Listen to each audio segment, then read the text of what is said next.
ایک ہی خدا ہے، ایک ہی روح ہے۔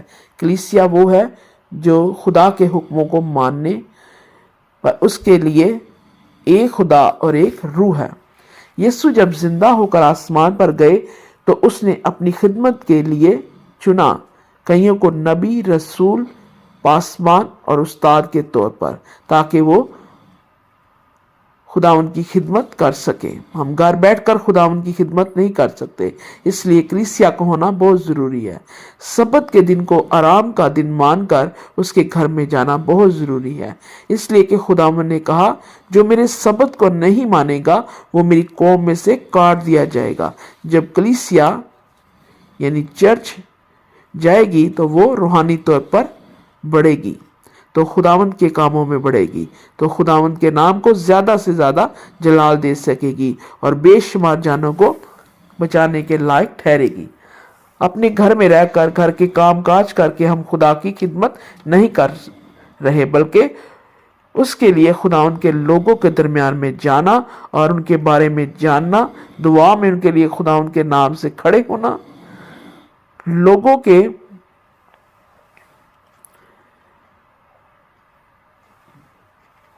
ساتھ میل ملاپ کرنا، خدا کے بارے میں بتانا، زندگیوں کو تبدیل کرنا خداوند کی خدمت کہلاتا ہے۔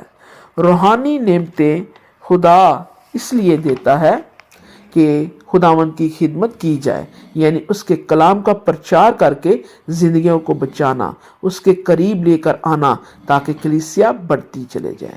یسوع نے یہ نہیں کہا تھا کہ میں اپنے خادم کو لینے آؤں گا، بلکہ اس نے کہا کہ میں اپنی دلہن یعنی اپنی کلیسیا کو لینے آؤں گا۔ آپ لوگ کیسے اکیلے ہی یسوع کی دلہن بن جاؤ گے جب تک آپ کلیسیا کا حصہ نہیں بنو گے؟ کلیسیا، جسے میں نے آپ کو پہلے بتایا، یسوع کے جسم کا عضو ہے۔ جب ہم باہم ملیں گے تو ایک جسم بنیں گے۔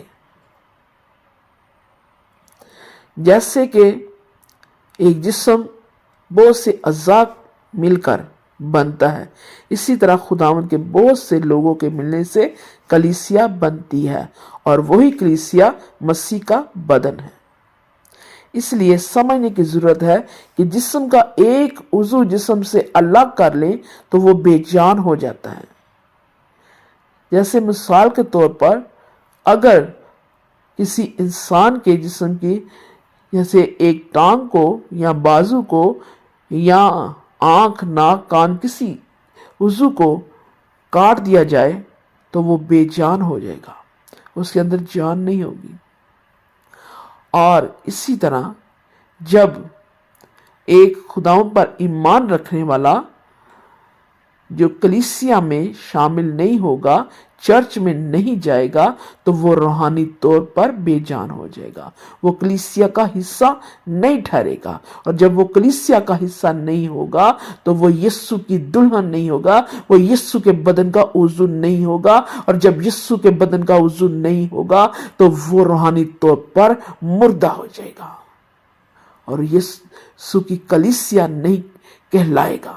اور جب وہ کلیسیا نہیں کہلائے گا تو جب یسوع آئے گا تو وہ اس کے ساتھ نہیں اٹھا لیا جائے گا، اس کے ساتھ نہیں جائے گا، کیونکہ یسوع نے واضح طور پر کہا ہے کہ میں دلہا ہوں اور میری کلیسیا جو ہے وہ میری دلہن ہے، اور دلہا اپنی دلہن کو یعنی یسوع اپنی کلیسیا کو لے کے آئے گا۔ اس لیے لازم ہے کہ خدا کے لوگ خداوند کے لوگوں کے ساتھ رفاقت رکھیں، سبت کے دن کو مبارک مانیں، اور سبت کے دن دنیاوی کاموں کو رد کریں اور خداوند کے گھر میں جائیں، خداوند کے لوگوں کے ساتھ رفاقت رکھیں، کلام کو سیکھیں، سمجھیں، اس پر عمل کریں اور اپنی زندگی سے کلام کو ظاہر کریں، روحانی پھلوں کو ظاہر کریں، تاکہ آپ کے کاموں کو دیکھ کر دوسری زندگیاں تبدیل ہوں، برائی ختم ہو اور اچھائی جو ہے وہ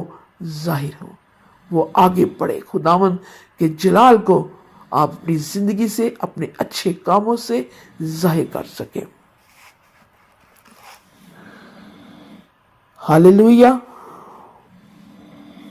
خداوند کے لوگوں کے ساتھ باہم میل ملاپ رکھے. اس لیے چرچ جانا یعنی خداوند کے لوگوں کے ساتھ جمع ہو کر اس کی کلیسیا یعنی دلہن بن کر روحانی طور پر بڑھنے کی ضرورت ہے. خداوند خدا آپ سب کو اس کلام کے وسیلے سے بڑی برکت دے. آمین. Hallelujah hallelujah. تیرا شکر.